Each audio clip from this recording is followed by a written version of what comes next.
Les possessions démoniaques est une malheureuse réalité. Dans la chute, les puissances du mal étaient entrées en alliance avec l'âme de l'homme, par sa complicité avec Satan. Ces puissances du mal tiraient avantage de chaque mouvement intempestif de l'âme pour favoriser les intérêts du faux royaume de Satan.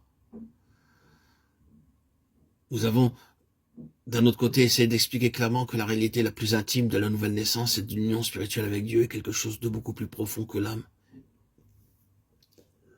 et tous les sens de l'âme. C'est cela que d'un côté, nous désirons maintenant poursuivre d'un peu plus près.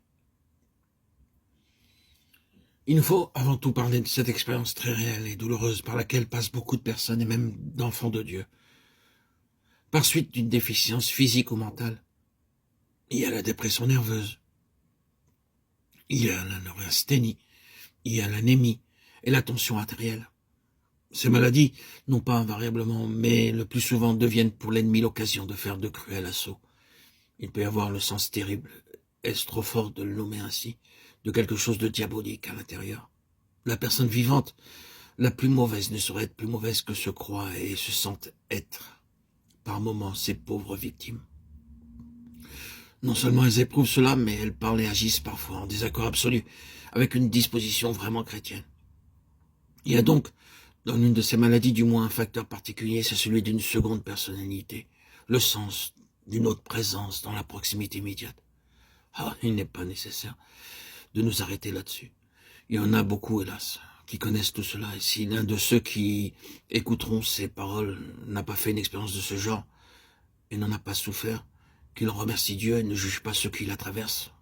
Ensuite, que dirons-nous de ce fait qu'il n'est pas agréable de mentionner, mais qu'il faut reconnaître, cette tendance à se détruire soi-même qui, hélas, n'a pas toujours été vaincue. Nous ne pouvons pas dire en vérité que ce soit des états qui soient en dehors des expériences de vrais enfants de Dieu. Nous avons connu des plus pieux et des plus saints qui en ont souffert. Eh bien, en premier lieu, l'âme. Et la réalité pure, c'est que ces possibilités, ces capacités, ces tendances sont liées à l'âme.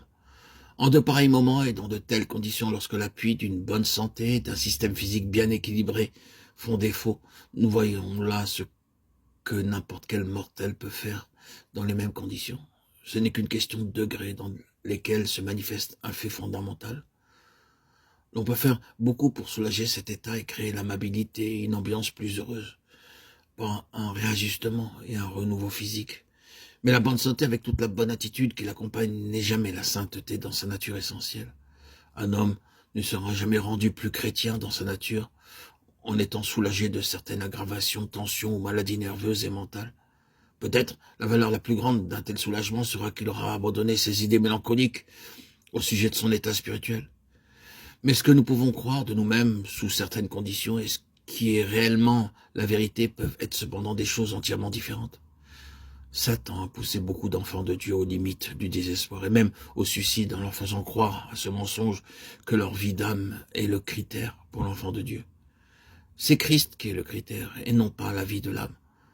On peut être la personne la plus assurée de soi-même, la plus satisfaite de soi, la plus maîtresse de soi, la plus calme que l'on puisse imaginer. On ne sera pas pour cela un enfant de Dieu.